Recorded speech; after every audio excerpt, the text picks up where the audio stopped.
and Marcelo here. And Weston, and welcome to Trash Talk. It is that time of year again. We are going over E3 stuff for the third time, so welcome to the 2015 sub-arc. Yeah, we always love E3 when it comes around. It's like Christmas for gamers.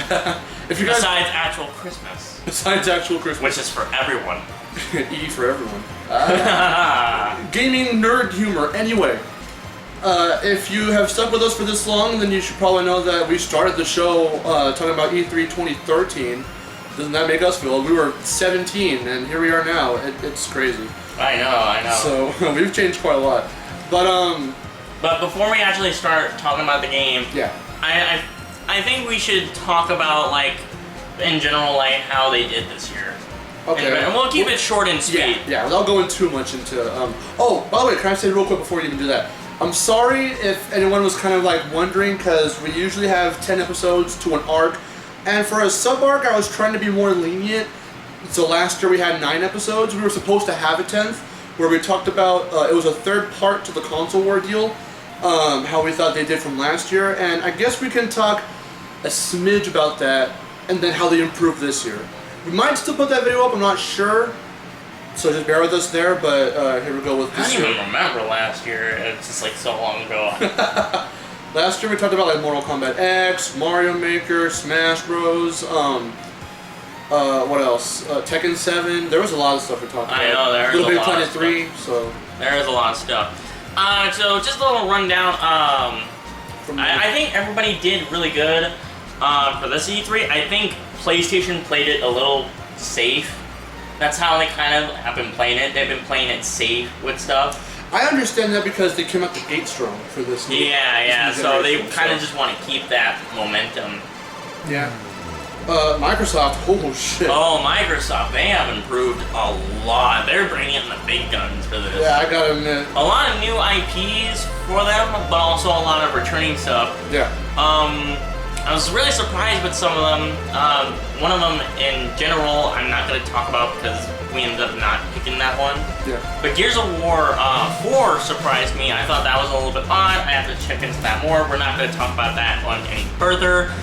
And then Nintendo, kind of on the same page as the PlayStation. They played it safe side. I was hoping that they would show some Legend of Zelda stuff, but they didn't, so I was sad. Hoping they would announce Mario Galaxy 3. They showed some Legend of Zelda stuff for the 3DS, but not the main one for the Wii U everyone wants to see. I was kind of really bummed out about that, too. So. Because, I'm just going to say right now, too, if they did show it, we would be covering it in the sub-arc, but... Oh yeah, that'll be a definite yes to show that one. We were planning to do the first ever three-way between, me, Weston, and Chase. Don't take that out of context, because I said three-way. Who cares? It's a word. Who cares? It's got many contexts to it, but it's 3 people reviewing at one time. We've never done that before. We were going to do that with Zelda, but they didn't go over any information. So they did pretty okay. The big 3 did okay. With Microsoft actually stepping up their game this year, and the other 2 playing it, for the most part, pretty safe. But there were a lot of announcements that we were hyped for. Yeah, especially from the Microsoft side. So it kind of like our little tier list that we have. Yeah. I would say that Microsoft did the best this year. They took the most risks, and they brought out a lot of really cool stuff, especially with VR, and which we will be talking about later in the sub-arc. Yeah. So again, I would say Microsoft did the best this year. They actually had a lot of stuff to show for their stuff, especially with their VR stuff. Yeah. With PlayStation and Wii U, pretty much being tied. For like a second? For a second, yeah. A lot of stuff did grab me from some of the stuff they were doing, but they played it pretty safe, so it was kind of predictable. In the most ironic way possible, Nintendo, there weren't a lot of games I was super hyped for from Nintendo's conference. Only like a couple, and we're only gonna go over a couple maybe in the sub-arc. But PlayStation was okay in my book, and again, Microsoft, friggin' as much as I am with that, but I gotta admit that Microsoft stepped up. It's a little torn for me because we had this conversation on the phone many times after the initial E3 stuff happened. I don't know who I want to... I'm not trying to be biased and just go with PlayStation because I grew up with Sony, but I feel that there were a lot of things that they did like in all the right ways, you know, Sony. And again, because they kept it safe, like that was a good move for them. I remember you saying like, oh well, they didn't go over Project Morpheus too much. They didn't show it off. They didn't show off what it could do, and I was kind of hoping that they would. And I was like, well, maybe it's because they're just not ready yet. Maybe Microsoft came way further along with their stuff than Sony did with Morpheus, and maybe they just didn't. Maybe they just weren't ready. I don't know, but they did talk about it, so at least they did, you know. Yeah, they addressed that they had it, and it's more of a focus on cooperative play with VR, which is a good idea, but I felt that was kind of just like, oh, that's an honest next step. Trying to take bias out, trying to take whatever out, and if I'm just super honest and truthful to myself, yeah, Microsoft kind of took it this year for E3. So when it goes Microsoft, PlayStation, you know, Sony, and Nintendo. Nintendo and Sony being tied, you know, because they kept it a bit more safe. So we went way too far on that alone. I'm pretty sure that's like 3 minutes right there. But we're going over today an awesome game. What is it for? Xbox?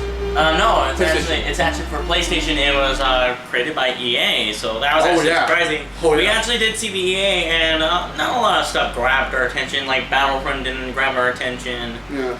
Like it grabbed my attention a little bit, but I'm kind of. Once I saw like the gameplay, I was like, so it's something of a first-person shooter in some aspects, and then there's other. I was like, you can change it between first and third person. Well, I know and that. You can do that in Battlefront 2, from what I can recollect. You can do that. From what I recollect, I didn't have to do anything of this. So I don't remember. It's been a long time since I played the last Battlefields.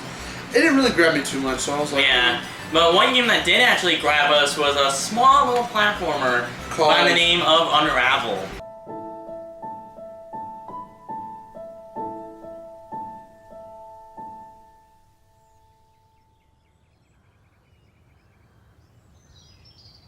Unravel. So automatically, I want to start off real quick by drawing parallels to Limbo.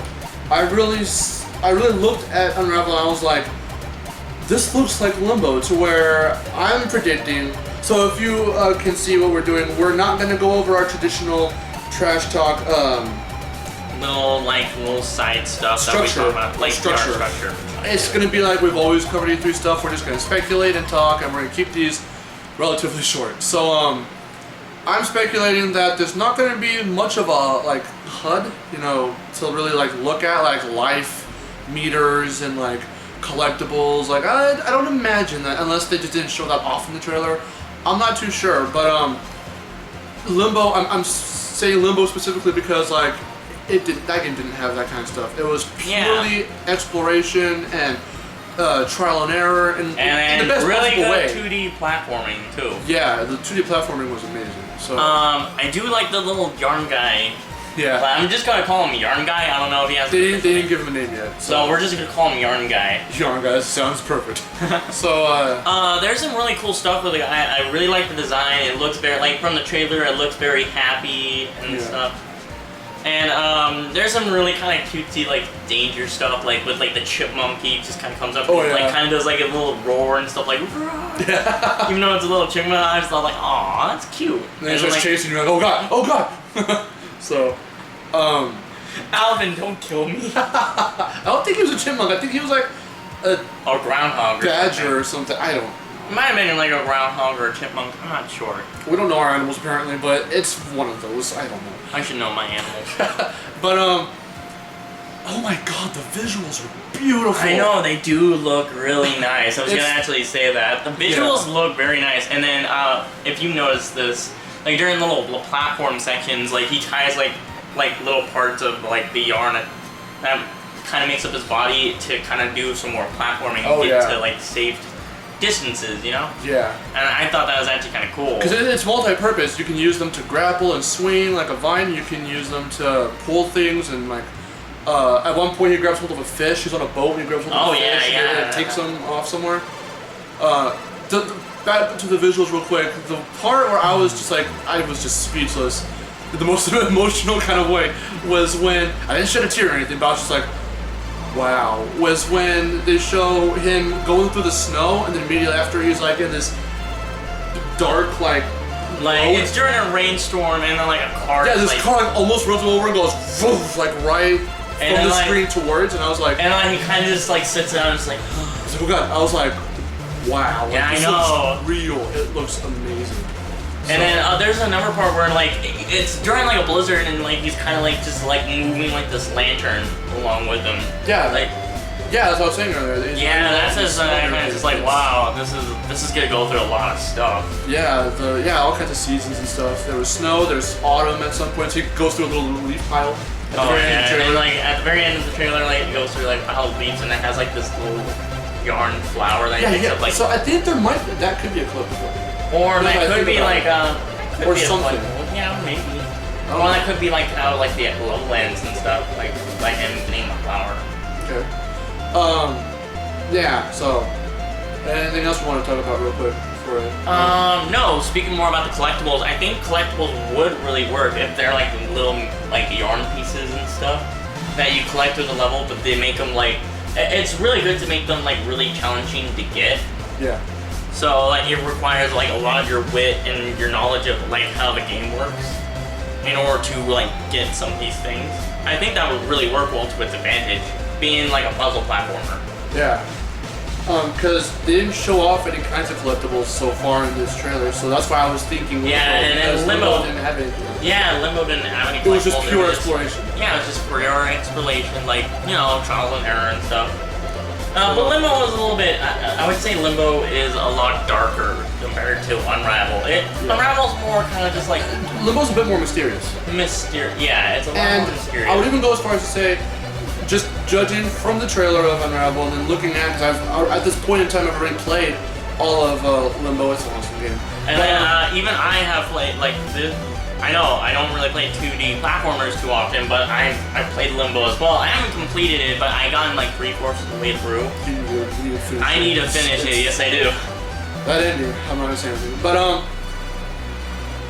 one of the things I wanted to also draw, not really parallels, but more of like a contradiction, is that between the two is that Limbo seems to be a bit more slower paced, at least in some parts. So there are parts where you gotta maneuver around stuff and be careful for falling objects. Especially with like the spider scene. Oh yeah. When you have to like when like the spider comes around and like the spider's chasing you, you have to be kind of like. So Limbo has that kind of like think on your feet right now, something's about to happen kind of thing once in a while. Unravel seems to have that a bit more often, at least again from the trailer, because there's moments if you see where he's trying to leap somewhere and then like a rock crumbles and he's on it because he landed on it. So something crumbles, he's like, oh god, and he'll have to jump either up or ride it a bit down to get to another part, or and there's a couple moments where that happens in the trailer. Like you land on something, but then like it starts to crumble away, and you have to like get away real fast. So there's a lot of think on your feet moments, and that's really good. It adds to the challenge. So I hope to see a lot of that in there. So I guess we can bring expectations back for this sub-art, because we usually do that for a game that we have not, it's not out yet, and then we're just seeing it for the first time. We can have our little expectations aspect we can bring back. So any other expectations for you? No, just from what we covered, I think it might be a good game. Hopefully, it's made by EA, and I don't really think they're gonna pull this, but hopefully they give it a good price for the game. Yeah. If it's like, I don't really think, like, it looks like a really fun platform. I don't think I would pay $60 for it. I would say 40. Would you go lower? I would go 30. 30? Okay. 30 would be a decent price. I mean, how much was Limbo? I don't think Limbo being an indie game for digital download, I'm not too sure. I'm pretty sure Unravel's going to be a console game, is it? I think it might be a console game. Maybe. Because they haven't said much. Is it an exclusive? I think it's an exclusive, yeah. So, I don't know. Hopefully. It might be digital, but I want to say hopefully physical. Hopefully it is like a really decent price. Yeah. It's for, and that's kind of just like, I would say 30 too. Because it's just like we haven't really discussed price on Trash Talk before, but due to recent like stuff going on, and me and him had like a big ass argument about DLC and stuff. That's what I bought, and I did get certain games. I'm not gonna say which ones. Where one I did buy the DLC, it was $30. I don't really think, after having a big ass argument with this guy, it didn't really. Friendly argument, but we were back and forth quite a lot. Yeah. But yeah. And But then Jeremiah jumped in for no reason. We didn't even call him, we didn't summon him to come talk, but he was like, I have something to say about this, and then we all got into it. Yeah. And then one of the reasons why I didn't get the DLC, like season pass for this particular game that I recently did get, is because it was too expensive for my case. I don't really. I hope they don't do any kind of microtransactions right now. Yeah, no kinds hopefully. of DLC stuff. That's what I'm kind of hoping with this game. It looks too simplistic to do that. For them to do that. Yeah, I hope they don't do that because then I'm just gonna be like cursing EA's name and stuff. And I'm already I'll just ignore it, but I hope they don't do it at all because it's not needed here. And it's not needed here. Limbo didn't have DLC. Hey, an extra 10 levels for you to trek through. Nothing like that. No, it doesn't need it. It didn't need it. It's just kind of like more of like a simplistic game. I feel Unravel might be one of those games that's an experience, like Limbo, like a lot of other games I've played. That they don't need too much, but what they do end up doing, it goes miles. It just goes miles above anything a AAA game could do. Yeah. So I hope Unravel is one of those kinds of games. That's not just a game. It's something you really got to get into and think about. Yeah, so that's kind of really it. That's have we done verdicts? We have done verdicts based on what we've seen. I don't think we should like do verdicts. Like I don't really think we should. Just for expectation wise, I think it looks pretty good. But again, we have to wait until we get the game, so I don't really think verdicts are really needed for expectations. Well, not for the expectations, but for what we've seen overall. We've done that before on E3 stuff. Okay. That's what I mean. Let's keep it around. Like, what do we think of it? We think it's really good. So what do we rate what we saw? I think from what we saw, I would give it a 4 out of 5. It looks solid, and there is some really good feels in the trailer. I actually still got like feels where I was like, aww. I'd probably go a bit higher, maybe 4.5, just because. Oh God. It looks really interesting.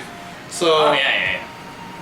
Yeah, like I'm not gonna give it a 5 out of 5 because I don't know how it's gonna turn out, and that's typically kind of what we do when we talk about E3 stuff. But we'll just have to see. So that's kind of it for this episode.